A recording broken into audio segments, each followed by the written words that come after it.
Coucou! Alors comme tu peux le voir, la vidéo d'aujourd'hui elle est assez spéciale. J'ai pas mon fond, je suis pas du tout maquillée, j'étais en train de bosser, mais elle a tout pris que je tourne cette vidéo maintenant parce qu'aujourd'hui est un jour très spécial étant donné que j'ai reçu mes premiers livres édités. Je suis super contente et super excitée à l'idée de les ouvrir. Je les ai reçus il y a peut-être 5 minutes, mais je voulais quand même filmer ce moment parce que c'est pas un moment anodin. Et puis j'avais envie de te parler un petit peu de mon expérience dans le milieu d'édition et répondre peut-être à des questions que tu peux te poser, expliquer mon expérience, comment j'en suis arrivée là, voilà. Donc du coup, on va dévaler ensemble mes premiers livres que je suis super excitée de voir. Le projet a débuté en novembre. Et là on est du coup fin février, mi-février plutôt. Et c'est que maintenant que je les reçois, donc je suis super excitée. On va regarder ça ensemble.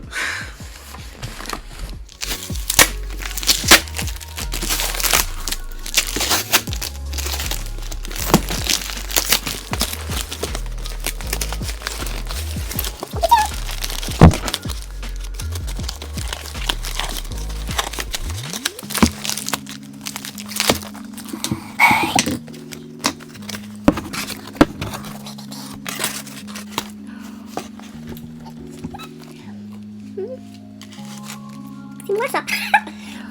Oui, tout, c'est moi ça. C'est moi.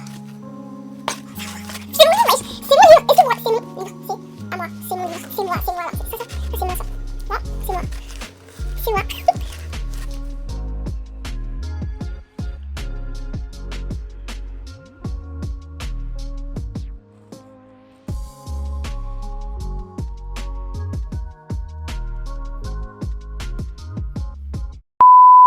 Du coup là j'ai un peu repris mon calme, je suis allée en parler à mon entourage, etc. Parce que j'en avais parlé à très peu de personnes en fait. Il y avait peut-être 6 personnes au courant. Donc du coup là j'ai un petit peu annoncé la nouvelle parce que vraiment j'attendais d'avoir le livre entre les mains pour pouvoir en parler en fait tout simplement. Parce qu'en fait il faut savoir que au tout départ j'avais très peur d'être confrontée à une arnaque. Je m'explique. Alors je sais plus la date exacte, mais un matin je me réveille et j'ai un commentaire qui me dit voilà, on serait très intéressé pour collaborer avec vous, que vous éditiez un manuscrit à nos frais, un long commentaire comme ça. Et d'abord je me dis bon ok, c'est un mail sur Instagram, hein, c'est comme les marques, quand tu identifies une marque sur ton vêtement, t'as 1 milliard de marques de dropshipping qui viennent te dire on aimerait collaborer avec toi, blablabla. Donc au début j'ai pas trop prêté attention. Mais quand je suis allée sur le compte Instagram, je me suis rendu compte que c'était vraiment une maison d'édition. Donc voilà, je me suis dit, ok, bon, c'est une maison d'édition, ça a l'air quand même... C'est pas très connu, c'est pas connu même du tout, surtout qu'à la base, c'est une maison d'édition espagnole. Donc concrètement, je suis allée, je comprenais rien, parce que je parle pas du tout espagnol. C'est quand on va mettre pause? Malgré mes appréhensions, j'ai quand même envoyé un mail. Et à partir de là, on m'a vraiment expliqué qu'est-ce que c'était que cette maison d'édition et ce qu'on attendait de moi. Comme je l'ai dit, c'est une maison d'édition espagnole et qui essaye de vraiment se développer en France. Pour ce faire, il s'appuie sur des auteurs d'Instagram, des jeunes auteurs d'Instagram. Et en fait, je me suis rendu compte que ça avait du sens, étant donné que l'un de mes textes avait beaucoup tourné à ce moment-là. Vous savez, avec le référencement d'Instagram, je me suis dit peut-être que c'est comme ça qu'ils sont tombés sur mon compte. Du coup, ils m'ont envoyé un semblant de contrat, ils m'ont expliqué ce qu'ils voulaient. Et j'ai dit pourquoi pas. Enfin, au début, j'étais un peu sceptique et mon copain encore plus. Du coup, il a regardé le contrat vraiment attentivement. Il l'a envoyé à la sœur de son meilleur ami qui est dans le droit. Il a jeté un coup d'œil dessus et voilà, on a vu qu'il n'y avait rien de problématique. Si ce n'est le fait que j'allais toucher que 10% sur les ventes. En soi, je trouve ça... c'est un peu comme ça dans toutes les maisons d'édition. D'autant plus que là, ça me posait pas plus problème que ça, étant donné que le recueil que j'allais leur proposer était un recueil basé sur les textes que je publie à la base sur Instagram. Donc c'est des textes que je poste gratuitement. Je me disais qu'au final, que je touche pas grand chose sur le livre, c'était pas tellement un problème, étant donné que c'était des textes que je prenais plaisir à partager avec vous. sur Instagram. Donc je me suis dit pourquoi pas. Du coup voilà, j'ai fait le manuscrit, j'ai moi-même fait la couverture. Bon, elle est pas ouf, hein, elle est très simple et c'est justement pour ça que je l'ai faite, parce que je voulais quelque chose de très simple. J'avais très peu de temps pour faire le manuscrit. Moi, j'avais peut-être 2 semaines. Et du coup, bah voilà, le livre, il est là. Je suis super contente.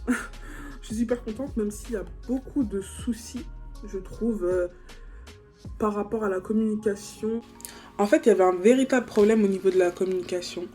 Je sais pas si c'était dû au fait que c'était une maison d'édition étrangère et que du coup il y avait quand même des soucis, voilà, ça se voyait que c'était des personnes qui parlaient pas extrêmement bien français, donc il y avait certains points que j'avais quand même du mal à comprendre au départ et j'ai dû redemander à plusieurs occasions. Ou je sais pas si c'était dû au fait que comme on était en pleine période de confinement, bah on n'a pas pu se rencontrer, donc tout se faisait par échange de mails.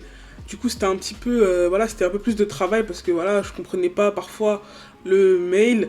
Du coup, je reposais des questions, enfin, c'était un peu compliqué, même si le contrat était parfaitement rédigé, ce qui m'a un peu poussé à le signer d'ailleurs. Et c'était vraiment ça les soucis que j'ai pu revoir. Et puis en fait, je me suis rendu compte que, même si, voilà, j'étais super contente d'avoir été repérée, parce que même si c'est pas une énorme maison d'édition, c'est quand même quelque chose qui rend hommage à mon travail finalement. Bah, je me suis rendu compte que je préférais en fait avoir la main mise sur mon œuvre. J'aime vraiment avoir toutes les cartes en main, pouvoir tout faire, tout gérer, pouvoir choisir l'interligne, pouvoir choisir la façon dont mon texte sera centré. Enfin, je me suis rendu compte que c'était vraiment important pour moi ce genre de détails et que je pouvais pas trop avoir la main mise dessus en étant avec une maison d'édition.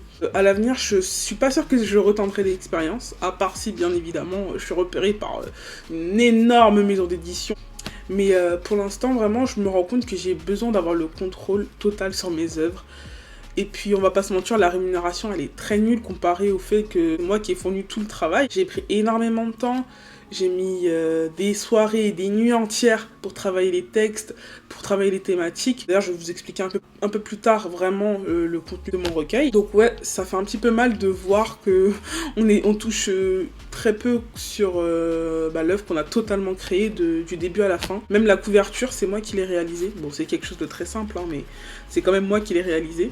Donc voilà. Concernant le contenu même du recueil, que je te remonte là, comme tu peux le voir, il s'appelle Qu'est-ce que l'amour ? Donc il va forcément parler d'amour. Tu remarqueras qu'il entre en résonance avec le texte que j'ai publié la semaine dernière, enfin avec la vidéo que j'ai publiée la semaine dernière plutôt. C'était pas anodin si j'ai choisi ce thème la semaine dernière. C'est totalement différent, hein, c'est pas du tout sous le même format, ça ne ressemble en rien au texte de la semaine dernière, loin de là. Parce qu'en fait, à travers ce recueil, j'ai vraiment voulu explorer les différents aspects de l'amour en fait. Du coup, je l'ai divisé en quelques chapitres. Le premier, du coup, l'amour de soi, ensuite l'être aimé, le mal d'aimer et faire l'amour. Et en fait, j'ai écrit différents textes, différents poèmes plus ou moins longs qui vont rentrer dans ces différentes catégories. Du coup, il est vendu au prix de 14 €. Je donnerai toutes les informations sur mon Instagram, donc si t'es intéressé, tu peux venir me suivre sur Instagram et tu auras un peu toutes les informations concernant le recueil. Et d'ailleurs, mes autres publications à venir, peut-être que ce sera pas la seule, on ne sait jamais. Du coup, j'espère vraiment que cette vidéo t'a un petit peu éclairé sur le monde de l'édition, même si là, c'était pas une édition classique. Hein, je pense que ça arrive rarement de recevoir un mail d'une maison d'édition et puis de se dire pourquoi pas. Enfin, je pense pas que ça arrive tous les jours. Et c'est pour ça que je suis très fière de moi, même si encore une fois c'est pas une très grande maison d'édition, c'est pas un très grand tirage, je suis quand même super fière de pouvoir dire que j'ai mon propre livre édité et j'espère en publier plein d'autres, mais cette fois-ci certainement toute seule, je préfère quand même l'expérience toute seule. Et voilà, je t'invite vraiment à me suivre pour plus de contenu, pour plus de vidéos. Et aussi, je t'invite à me rejoindre sur Instagram pour avoir plus d'actualités et plus d'informations et plus de textes et plus de moi en fait, tout simplement. Et voilà, je te fais des gros bisous et on se retrouve pour une prochaine vidéo.